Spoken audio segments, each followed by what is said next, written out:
শামীম সেই রোগা পাতলা কালোর মতো দেখতে ছেলেটার পেছনে পেছনে গেল। তারপর ছেলেটা শামীমকে একটা বালতি আর ফ্লোর পরিষ্কার করার ঝাড়ল দিল। তখন আর একজন এসে বাদলকে বলতেছে, বাদল দাদা, এটা আবার কে? ওকে কোথায় পেলে? আমি পাইনি ডাক্তার স্বপন, স্যারেডারে আনছে। পুরান পাগলে ভাত পায় না, আবার নতুন পাগলে আমদানি। তা ও কি আমাদের মতো হিন্দু নাকি অন্য জাতি? এই শামীম, এদিকে আয়। শামীম কাজ ফেলে বাদল আর ছেলেটার কাছে গেল। আচ্ছা, তুই হিন্দু নাকি মুসলিম? আমি মুসলিম ভাই। ও আচ্ছা, শোন, আমি আর এ হিন্দু, ওর নাম হচ্ছে ননীগোপাল। ননীগোপাল, ও হচ্ছে শামীম। যে কাজটা পারবে না একটু বুঝাই দিস। আজ চাঁদকে দেখতেছি না যে, ও কোথায়? এখনো আসে নাই দাদা। এই চাঁদকে নিয়ে আর পারি না। ওর জন্য আর যে কত বড় সাহেবের কাছ থেকে কথা শুনতে হবে তা ভগবান জানে। ওরে তো তুমি কিছুই বলো না দাদা, তার জন্যই তো মাথার উপর উঠে গেছে। আর দাদা, মানে আমাকেও, আর এখানে শুধু আমরা চারজন ক্লিনার না, আরও আছে। আমাদের মূল কাজ কি তা তো জানিস, এটা শুধু চাকরি বাঁচানোর জন্য আর কি। হুম। শামীম মনোযোগ সহকারে কাজ করতে লাগলো। আগে যেমন গ্রামে মজুমদার বাড়িতে কাজ করতো, ঠিক সেই রকম করেই করতেছে। শামীম তো ভয়ে ভয়ে কাজ করতেছে, কারণ যদি কোনো ভুল করে আর তার কারণে যদি তাকে কেউ মারে। মাঝে মাঝে কোনো সমস্যা হলে শামীম বাদল আর ননি গোপালের কাছ থেকে সেটা ঠিক করে নিতেছে। তবে শামীমের কাজ করা দেখে বাকি সব ক্লিয়েন্টরা হাসতেছে। কেন হাসতেছে জানেন? সবাই একবার করে পরিষ্কার করে বিশ্রাম নিতেছে, আর শামীম সেই যে পরিষ্কার করতে ধরেছে তা থামবার নাম নেই। শামীম তো আর জানে না যখন একটু অপরিষ্কার হবে তখন পরিষ্কার করতে হবে, তাই সে বারে বারে এই মাথা থেকে ও মাথা কাজ করেই চলতেছে। বাদল এসব দেখে সহ্য করতে না পেরে, ওই বলদ গাধা, জীবনে কাজ করিস নাই তুই? ভাই, কোনো কি ভুল করছি? আরে বলো, তোকে বারবার কে পরিষ্কার করতে বলেছে? হ্যাঁ শোন, তোকে যতটুকু এরিয়া দেওয়া হয়েছে তুই শুধু ততটুকু এরিয়া পরিষ্কার করবি, তবে বারে বারে না, যখন ময়লা হবে তখন। আর বাকি সময় ওই যে দেখতেছিস সবাই বসে আড্ডা দিয়েছে, সেখানে যাবি। আর যদি কোনো রোগীর সাথে আসা মানুষ তোর কাছে কোনো সাহায্য চায়, তাহলে তাকে সাহায্য করবি, দেখবি খুশি হয়ে তোর বকশিস দিবে, বুঝলি? এখন আয় আমার সাথে, পরে আবার করিস। এখন সবার সাথে তোর পরিচয় করিয়ে দিব, আর বিকালে তোর একটা আইডি কার্ড বানিয়ে দিব, বুঝলি? শামীম বাদলের কথা শুনে বুঝতে পারলো এখানে নিজের মন মতো কাজ করা যায়, তবে কাজ ভালো দেখাতে হবে, এটা ঠিক। আর ভুল করলে কেউ গায়ে হাত তুলবে না। শামীম মনে মনে ডাক্তার স্বপনকে অনেক ধন্যবাদ দিতে লাগলো আর আল্লাহর কাছে শুক্রিয়া আদায় করতে লাগলো। বাদল শামীমের সাথে ওখানে দিনের বেলায় কাজ করা সবার সাথে পরিচয় করে দিল। প্রথমে শামীমের এমন কাজ করা দেখে হাসলেও পরে সবাই শামীমের কথা বলার ধরন আর সবাইকে সম্মান দিয়ে কথা বলা দেখে বুঝতে পারলো এই ছেলে সত্যিই সহজ সরল। শামীমকে আজ 2 দিন থেকে দেখে না রহিম মিয়া, আর গতকাল তো সুপ্রিয়ার বিয়ে হয়ে যাওয়ায় সে তার শ্বশুরবাড়ি চিটাগাং চলে গেছে। তাই রহিম মিয়া একটু দ্রুত সোহেল আর করিমের গিয়ে ওদেরকে বলল শামীমের খোঁজ করতে। সে নিজে 2 দিন থেকে খোঁজ করে কোথাও শামীমকে পেল না। সোহেল আর করিম দুইজন দুই দিকে গেল, একজন গেল বাজারের দিকে আর একজন গেল সাগরার বড় গেরস্তর ঘরে, যাদের আর কি লবণ চাষে জমি আছে। রহিম মিয়া শামীমকে দেখতে না পেরে আজ 2 দিন থেকে ঠিকমতো খাওয়া দাওয়া করতেছে না। রহিম মিয়া বুঝতে পারতেছে তার শামীম ছাড়া চলবে না। সারাদিন সোহেল আর করিম পুরা এলাকা খোঁজ করলো, কোথাও পেল না। শেষে হতাশ হয়ে দুজনে ফিরে পথে দেখলো তাদের এলাকার সে বড় ভাই, যে শামীমকে সাহায্য করেছে, তাই দুজনে তার কাছে গেল। ভাইজান, আজ 2 দিন ধরে শামীম রে খুঁজতাছি, কোথাও পাইতাছি না। সেদিন রাতে তো আপনার সাথে বাজারে দেখছিলাম, বলতে পারেন কই আছে শামীম? আমি কেমন করে বলবো, আর তোদের বলেও বা কি হবে? আবার তোরা মজুমদারের কাছে নিয়ে গিয়ে মাকড় খাওয়াবি? না ভাইজান, এর বাপে হ্যারে খুঁজতাছে। 2 দিন থাইকা দেখতে না পাইয়া বেচারা কেমন জানি হইয়া গেছে। আমি ওরে সাগর পার কইরা দিছে, ওর উপর অত্যাচার করা সহ্য করতে না পেরে ওরে আমি মাগনামা ঘাটের ওই দিকে পাঠাইয়া দিছি। ওর বাপরে গিয়া বলবি আমি শামীমরে পাঠাইয়া দিছি ওর ভালোর জন্য। সোহেল আর করিম বড় ভাইয়ের কাছে এসব শুনে এসে রহিম মিয়াকে সব বলে। রহিম মিয়া এসব শোনার পর সোহেল আর করিমকে জড়িয়ে ধরে কাঁদতে থাকে।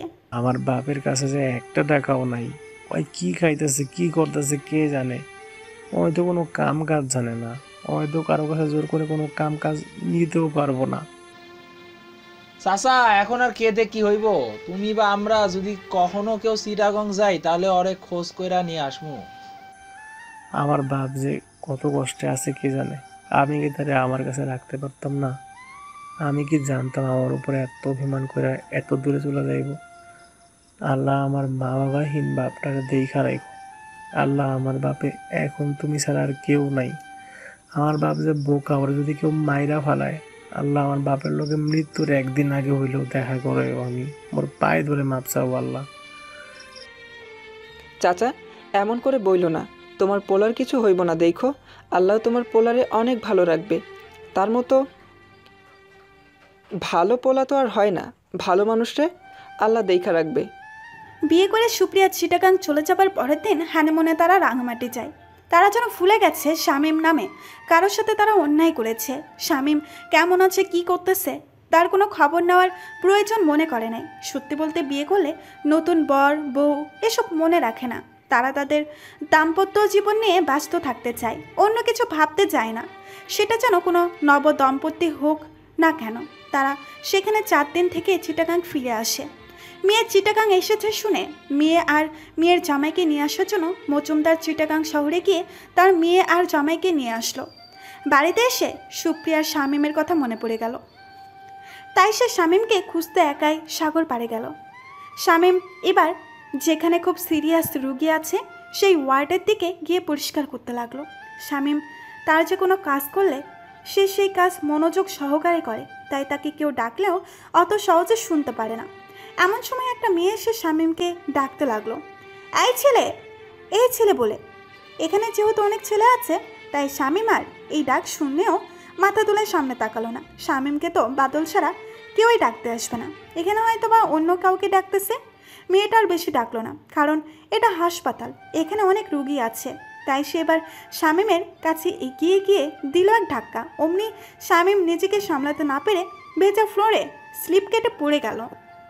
ওরে আল্লাহ রে, কে আমারে এমন করে ধাক্কা মারলো রে? আজ মনে হয় আমার কোমরটা গেল রে। এই শালা, সেই কখন থেকে তোকে ডাকতেছি, কানে শুনতে পাস না? শামীম এবার মাথা তুলে দেখে একটা মেয়ে, দেখতে অতটা সুন্দর না, তেল কালোর মতো দেখতে, তবে চেহারার মাঝে একটা আর্ট আছে যা যে কোনো ছেলেকে পাগল করে দিবে। মেয়ে পাতলা আর লম্বা, মাথায় ওড়না দিয়েছে আর লম্বা জামা পরেছে। পা থেকে মাথা পর্যন্ত মেয়েটাকে শামীম দেখতেছে আর ভাবতেছে, এনারে তো কোথাও দেখি নাই, কে ইনি? ওই শালা, জীবনে মেয়ে মানুষ দেখিস নাই? অমন করে কি দেখছিস? আর তোরে যে এতক্ষণ থেকে ডাকতেছি তা কি তোর কানে যায় না?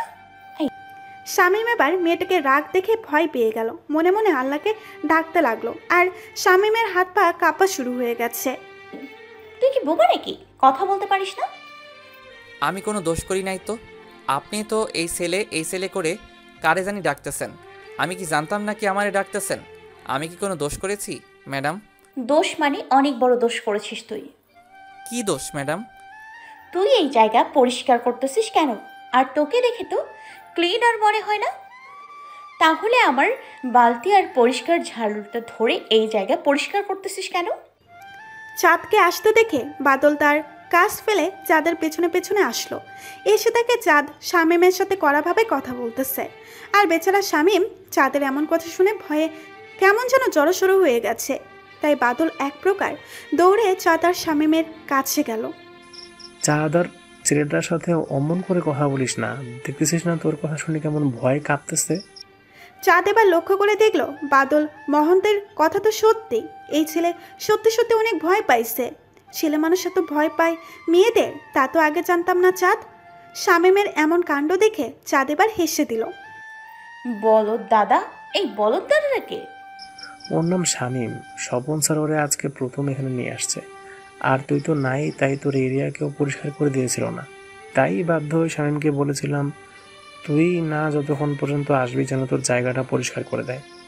তাহলে বলদটাকে স্বপন স্যার আনছে?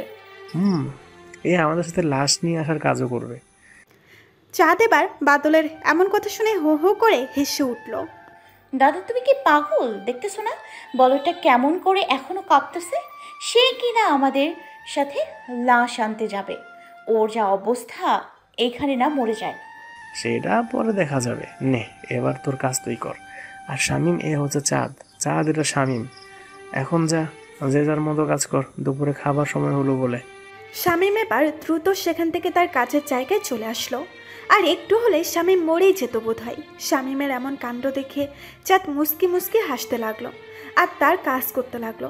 আসলে চাঁদ প্রায় দেরি করে আসে। চাঁদকে কোনো ডাক্তার বা নার্স কেউ কিচ্ছু বলতে পারে না। চাঁদকে অনেক ডাক্তার নার্স খারাপ প্রস্তাব দিয়েছিল।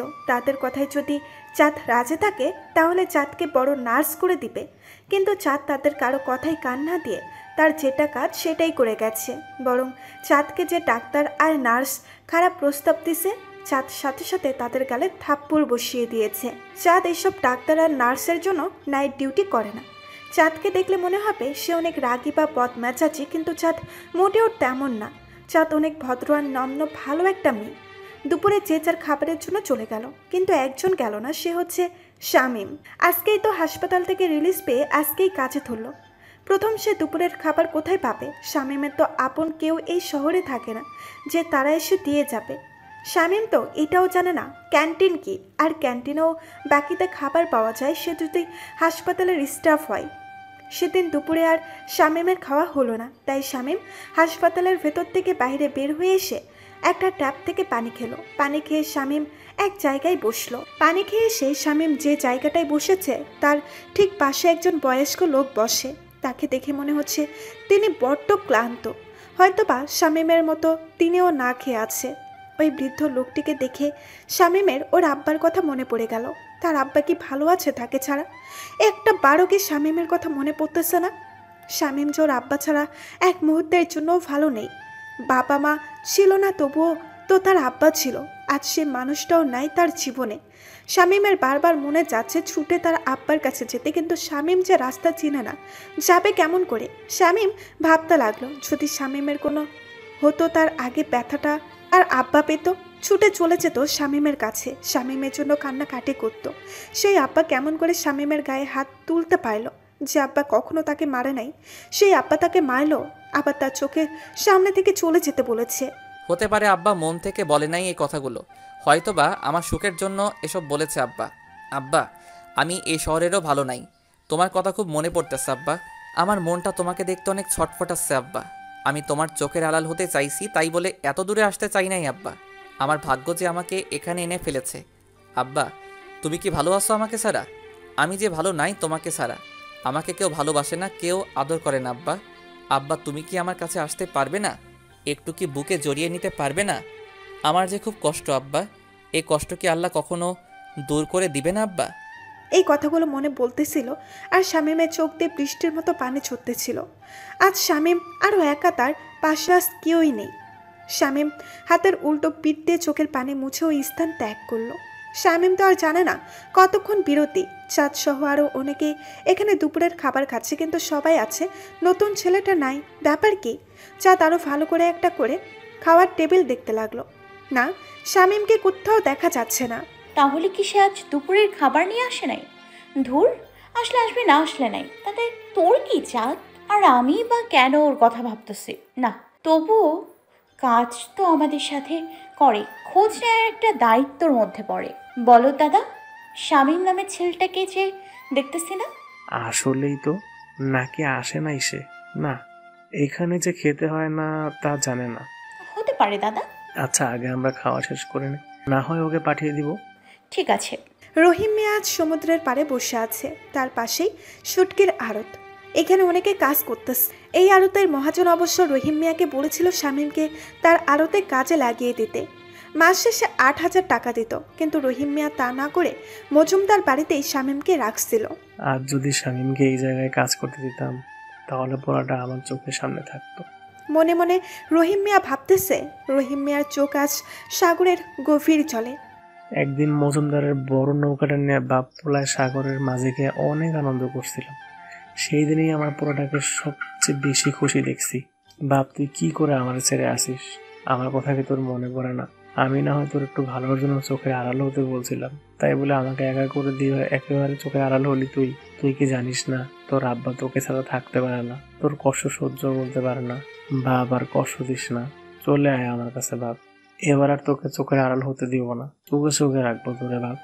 দরকার হলে এসে আমাকে যা শাস্তি দিবি তাই মাথা পেতে নিব বাপ, তবুও তুই ফিরে আয়।